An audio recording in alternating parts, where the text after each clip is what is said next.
Okay, chat, let's talk waiver. So basically, waiver ended up getting a buff over the weekend. And like I was saying before in the prior video, talking about the other remaining buffs, waiver was my choice. I figured of the two, a support was going to get one. I thought it was probably between waiver, Scotty, maybe like Miss Crane, maybe Tamamo, but waiver was the clear standout in my mind. And the reason for this is, if you guys have been around the game for a long period in time, you know where waiver has been. Waiver goes from being utter dog trash at the beginning of the JP server to they make some quick adjustments and waiver has charge. So pretty much at that point, he gets to a point where he becomes the de facto go-to support unit for a lot of people. Waiver is the recommendation for a ton of players in the game. Even later on, when we get the 5-star ticket where you can guarantee somebody right off the bat when you start playing, waiver is the advice that just about everybody gives. The problem is, over the years, we have gotten more and more and more powerful meta supports. And the strength of waiver being that he was applicable to just about every single card type and every single situation was tempered by his lack of speciality. So essentially, if you knew what card type you were taking, let's say quick, you knew you would take a more specialized unit. So you would take a Scotty. If you knew you were taking arts, you would take a more specialized unit, Pastoria. And now, if you knew you were taking Buster, you were going to take Koyanskaya. So where did that leave waiver? It left waiver as the third support in a lot of these situations. But we also had units like Reigns coming in that were maybe a little bit better of a focused third support. And you also have units later on like Oberon that are just now at this point just kind of destroying the game's balance state. So waiver ends up left by the wayside. He's a unit that, while good for new players and absolutely still useful, he is often overlooked due to the strength of his competitors. So that's why, to me, I've thought for a long time they would probably buff waiver, and this was the buff that I have been kind of calling for. That is to say, give him something more neutral, more generalistic, something that allowed him to flourish and exist while still retaining his identity. I think one of the things that I had entertained from chat for a while now was the possibility of, like, what if waiver got like a quick buff? And I've had numerous people ask about this, and I've said before, it's like, yes, they could absolutely give him that sort of stuff, but if they did, they risked his identity, and now you're beginning to pull him out of that generalistic stance and pull him more towards being a devoted card type support. And then as that devoted card type support, would he have been good enough? Would he have been, you know, like basically the go-to? I don't know. And I frankly a little bit doubt it due to just the strength of the Scotties. So the one thing he has going for him, and the fact that he always kind of has, is that waiver has had basically the ability to split up his charge in kind of increments that are much more malleable for the player. So that allows them to manipulate things and do different stuff with it that they maybe couldn't otherwise do. I think waiver for a long time has also served as a challenge unit, as a stall unit, as a party-wide protector. And as waiver has kind of fallen out of favor and MASH slipped into her Ortneus outfit, we started to lose a lot of that party-wide protection in normal compositions, unless we were talking like the Castoria comps and things like that. So you stopped having defense up for the entire party for a while there, and it became a little bit precarious. This is actually why one of my proposed changes for like Tamamo would be to take that second skill of hers and make it party wide, would be to help fill that gap and provide a little bit more protection to allow her healing to pop off a little bit better. So same thing kind of goes for Waver. While he has been a very good stall unit, he has been excellent at like draining, stunning, and providing defense for the party, as well as just charging the party. He has kind of fallen out of favor just due to the meta state of the game. You see a lot of things shifting more towards high octane offense and min-maxing that sort of thing to try to push the boundaries of what you can do in the minimal amount of turns. Waver can help facilitate that, but Waver is usually the odd man out or the third option, not the go-to like meta unit. That changes a little bit here. To a large degree, a lot of what I just said will remain true after this buff. You're not going to see Waver like tearing down walls and becoming like the new meta option for everybody. But this does make Waver a much more viable option for a specific subset of units. And even then, maybe a potential decent option over, say, someone like Reigns for a third slot or a neutral slot in a support setup. What do I mean? Let's look at his buff. So the buff is actually to his first skill. This increases one ally's critical damage for 3 turns and charges one ally's charge gauge by 30%. It is a 50% crit damage buff, all on a 5-turn cooldown. Definitely nice. They upgrade this and they call it Clock Tower's Eccentric Treasure now, which is a definitely interesting name in and of itself. And it basically now increases one ally's NP damage for 3 turns, up to 30%. The way I want you to think about this is that naturally for party-wide capability, Waver's going to still have that 30% attack up. But for a single devoted support, he now has 30% attack up and 30% NP damage. And that 30% NP damage, if you are using Oberon in the comp, can be doubled up. What does this mean? This means that for a go-to unit, Waver is a 60% buffer now, compared to being only 30%. That puts him beyond somebody like Reigns in terms of air capability.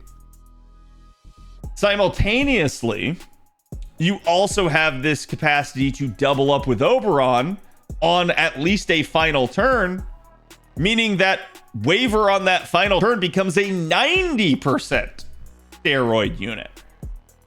That's good. That's definitely really solid. And you're going to see as we show you some examples here in a bit why that can be important.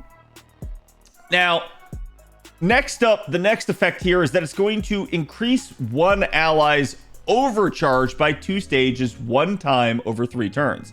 So somebody else gets basically 200% more overcharge on top of whatever they normally would have. That can actually be really powerful in the right hands. There are units that actually scale their damage with their overcharge. There are units that scale their buffs with their overcharge. And there are units that scale their charge with their overcharge. So this is a very solid upgrade for him. And while a lot of people will focus on the NP damage upside of this buff, this overcharge buff can actually change balance in certain classes due to it. So this is a really interesting one. And again, still all on a relatively low cooldown, all on a 30% charging skill. This is really nice. I've seen some people say, hey, you know, like this might have been better on like his third skill, which is his attack up and stuff like that.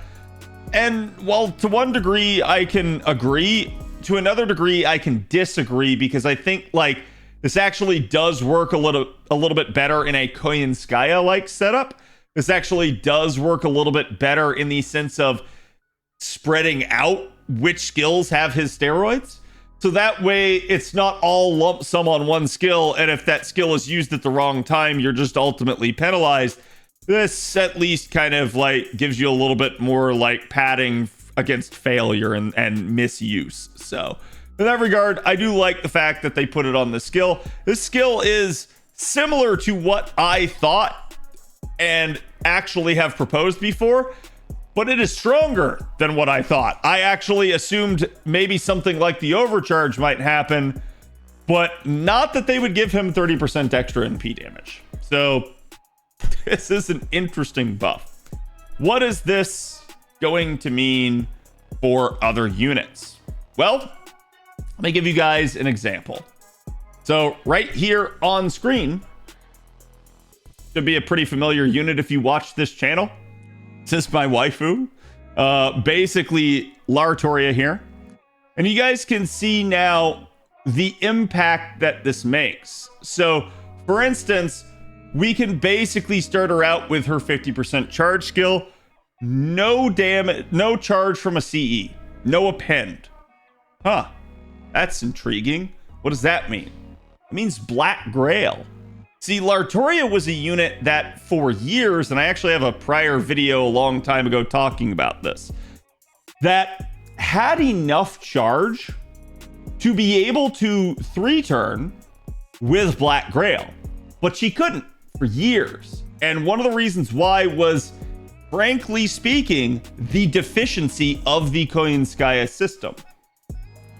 What do I mean? It's this concept that I've talked about numerous times over the years called block 50 charge. That is to say, an issue being prevalent that you cannot break up the 50% charge increments that she has. Lartoria herself has 50% charge, and Oberon, as well as another addition to that system, has 50% charge. So what's the problem? Well, if you're a unit that has, like, say, 20% charge, you can't utilize that 20% charge effectively. It just gets wasted. And that was the problem that Lartoria had. So despite the fact that she should theoretically have enough charge to loop from a 0% starting charge standpoint, she couldn't do it until things like Overcharge CEs were considered. And that therein impacted damage performance compared to units that maybe didn't require that because they were able to use things like Black Grail. So with this in mind, we can look at this. We can say, hey, we can start her off with a 50% Koyanskaya skill there. And basically, I guess we're free to go ahead and use the waiver 10% at that point, just for a little bit of extra turn 1 damage.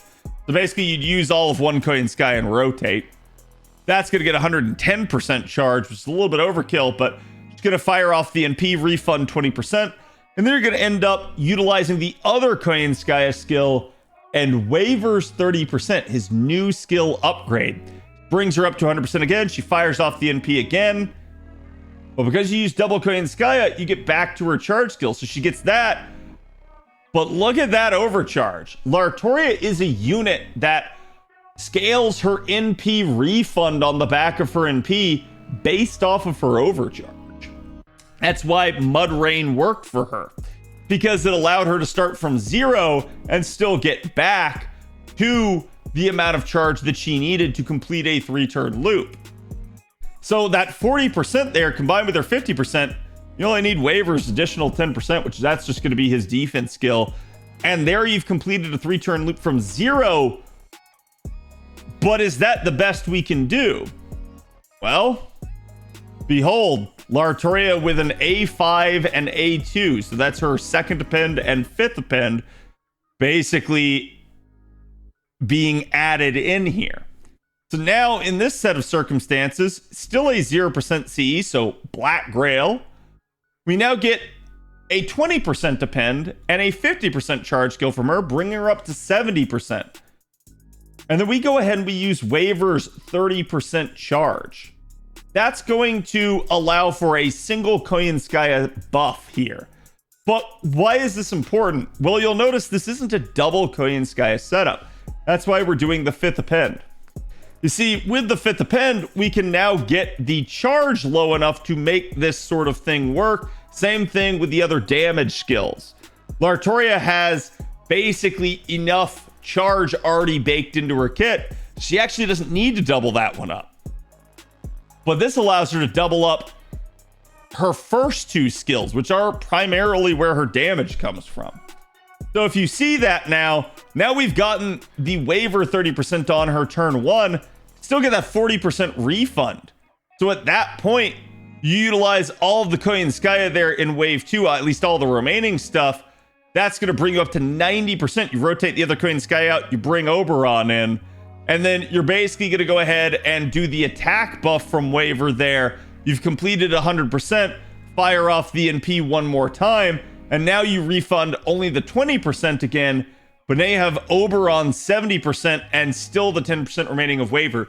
Do you see the impact that splitting up waiver charge is already beginning to have? And you might be thinking like, okay, Cad, but like, is that big of a deal?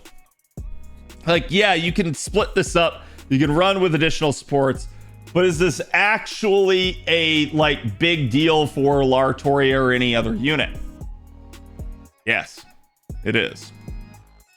So on screen, you're going to see a lot of numbers now. This is basically Lartoria's old numbers. This is her before the waiver change with a double Koyanskaya Oberon, level 100 Mud Rain, which is definitely a rare C for people to have, and a level 10 Neo Plug Suit. So if we're just comparing NP1 numbers, for instance, and there are NP2 and NP5 here as well, but just NP1 numbers, you can see now with the old system, she can get up to about 375k. Now, what does this mean? This includes her new buffs. This includes her capability to kind of deal significant damage that she got recently with her upgrade. But this is an interesting one because this sort of thing still fell short in a couple of ways. This is a major facelift for Lartoria. It brought her damage into more of the modern era of FGO. But prior to Mud Rain, we would have seen Lartoria having to use something like Cranking. So Lartoria has jumped from Cranking to Mud Rain, which was an increase, to her skill upgrade, which is another huge increase that you see here. And now let's look at her numbers with the waiver buff. With the waiver buff, now in the new system, we can run Lartoria and we can get up to a whopping 446k. That is absurd, because that is the difference in basically Black Grail damage. Black Grail, yes, as chat's saying, Black Grail is a hell of a drug. It is a lot of firepower, not just because it's an additional basically like 20 to 30% more NP damage over other options, but also because it is a 2400 attack scaling CE that it holds over a lot of other options. So it is a ton, plus the synergy with Oberon. Now you might be thinking, okay, how does that check up against Melisson, basically our Lancer damage queen?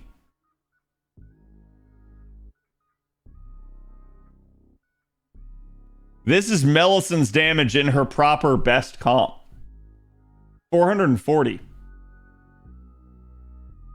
Melisson, raw damage outside of niche, has been dethroned. Melisson has actually been beaten now by Lartoria. I never thought I'd see this day, honestly. I am very happy to see it. But at the same time, that just shows you the sheer difference that the waiver buff has made. Basically, waiver is now capable of acting like Rising Mud Rain.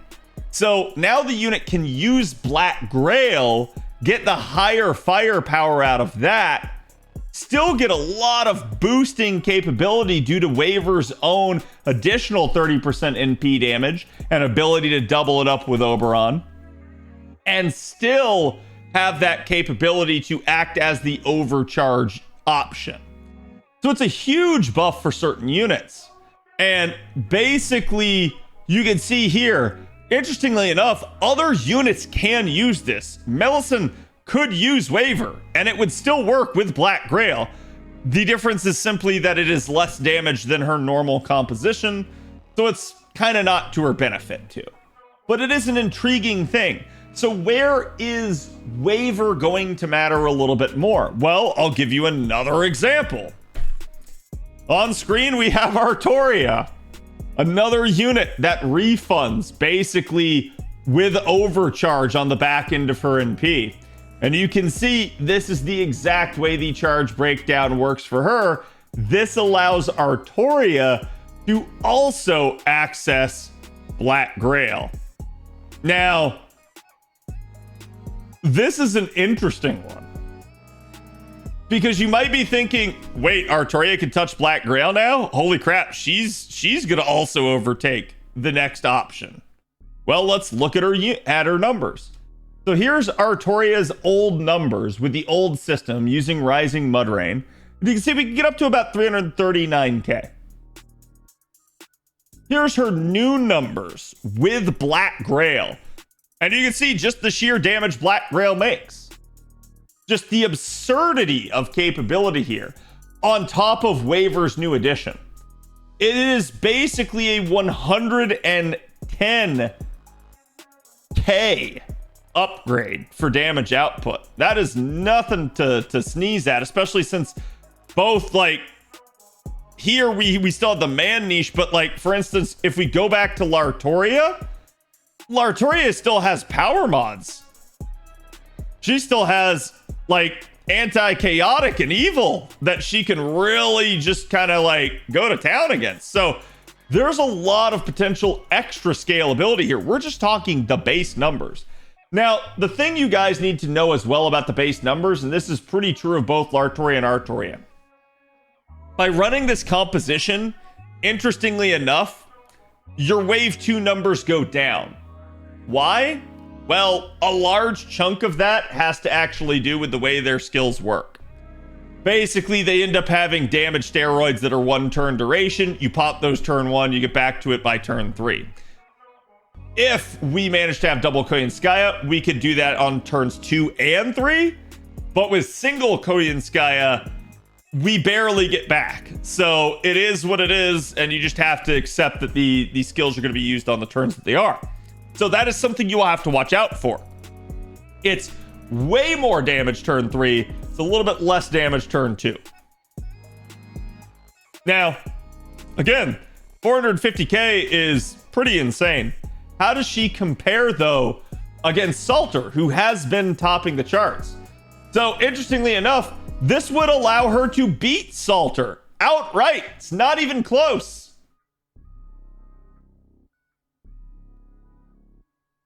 Except Salter can also use this exact composition as well. Salter can also work with Waver, and that makes Salter even stronger. Salter actually just further power crept the rest of the Saber class. And like, to a degree, you know, I'm sure like lore-wise, some people feel that's justified. Game-wise, balance-wise, I don't know how good this is for the game that the 4 stars is just absolutely trouncing the 5 stars at this point. Interestingly enough, OG Lartoria is her main competition now due to this change. And that's kind of absurd. I did not expect that. This was actually something we kind of discovered on a whim. I was sitting there and I was like, how does she stack up against Salter? I was talking with Avalon about this. We were running the numbers. And then I was like, well, can she run him too? And Avalon looked into that. It's like, oh yeah, wow. It actually improved her. Like, we didn't think it would, but that is the sheer capacity that like Waver and Oberon synergy have now. It's really, really good in certain circumstances. So it is just a really interesting thing to see that, yes, even Salter gets significantly stronger due to this change.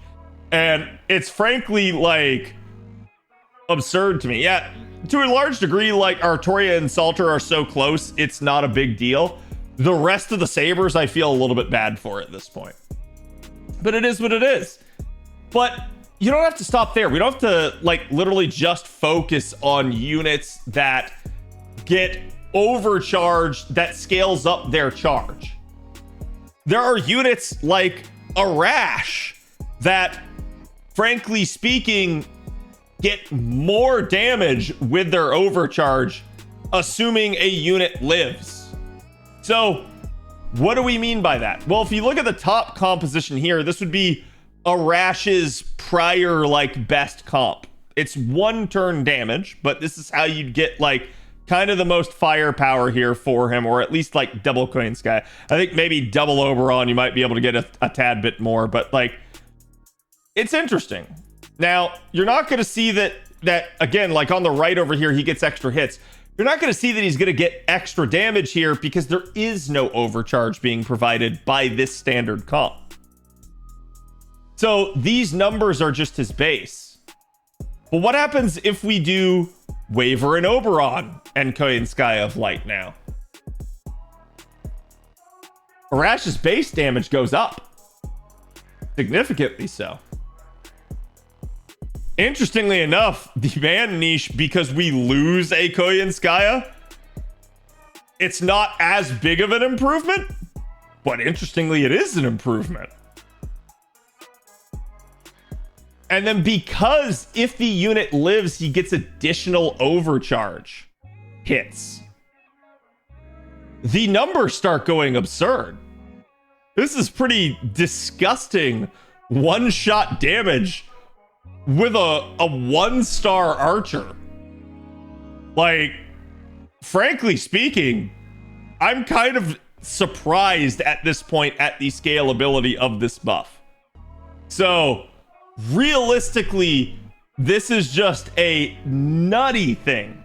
So what about another unit like Bima? Bima's another unit that he's gonna get extra damage off of his overcharge.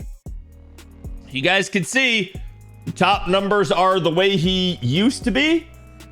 Your bottom numbers are the way he is now. So you get almost a 300k across the board increase to all of Bima's performance now with this Waver buff. This is why I said this buff is maybe more than people realized. The Waver buff is actually strategically the best option, depending on what you're working with. Now, you know, another one comes to mind, like Chen Gong, for instance. Modeling Chen Gong would have been a little bit crazy, so we chose not to do it for the purposes of this video, but he'd be another really great option. And there's also other units that have scaling overcharges where their buff gets stronger for each turn.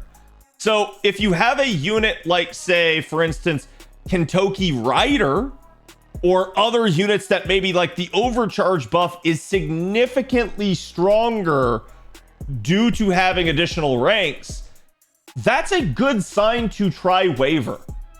It will probably work to your benefit if you do that. So this Waver buff, I think a lot of people probably look at it and they probably go like, it's not that big of a deal, right? Like, yeah, it's a thing, but you know, it's good buff, whatever. Buff's a lot bigger, I think, than people realize. Doubly so because now what this buff does, as you guys saw with some of those compositions, this buff gives you options. Now you don't have to run a Double Koyanskaya in every situation. Now you can work in Waver. Now you can basically take the one you don't have on support. So this means if you have Koyanskaya and Oberon, but you didn't have Waver, you can take a Waver support. This means if you had Waver and Koyanskaya, you can take an Oberon support. This means if you had Oberon and Waver, you can take a Koyanskaya support. And this system would work. Now, keep in mind, where you're getting a lot of the value is the double up with Oberon. It's the synergy with scaling overcharge skills. And it is the inclusion of Black Grail in places that maybe didn't have it before. The things you want to watch out for if you're running a single Koyanskaya is remember the turn cooldown rule. With a double Koyanskaya setup, 6 turns works. With 5th append, 7 turns. With single Koyanskaya, though, 5 turns works and allows it to be doubled up, but only if you have the 4th append, or sorry, the 5th append. So that's basically the thing you need to watch out for. Make sure you have enough charge to still work through your 3-turn sequence, or to at least be able to pull off your 1-shot damage, but I'm going to assume 1-shot damage would always be easy for you guys. But that's where I think, like, you guys might get tripped up potentially, is in skill cooldowns and stuff. So check your lores, make sure that the skills are maxed for you guys that need them. But yes, this waiver buff, exceedingly strong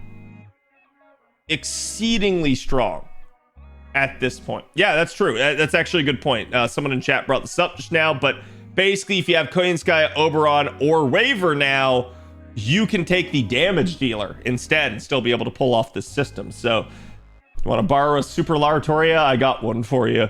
But like, yeah, it is an interesting thing. This is a upgrade that I've always wanted them to do. This solves one of the major flaws of the Koyanskaya setup, and it really does help even the playing field for a couple of units that maybe, I'm not going to say they were weak, but they were struggling in the current meta state of the systems. Now this allows them to, thanks to his split charge capabilities, utilize their true effectiveness in the way they probably should have been. And in that regard, I am super grateful for this buff. I think this buff actually does change a lot more than people probably give it credit for. So anyways, let me know what you guys think about the waiver buff. Was there a unit that I missed that would have been really synergistic here? And what do you think the next support should be that gets an upgrade? I'd be curious to hear you guys' thoughts. Let me know in the comments below. And if you haven't already, make sure you like and subscribe. It helps support the channel, helps support me. And again, I will see you guys for the next video. Have a good one.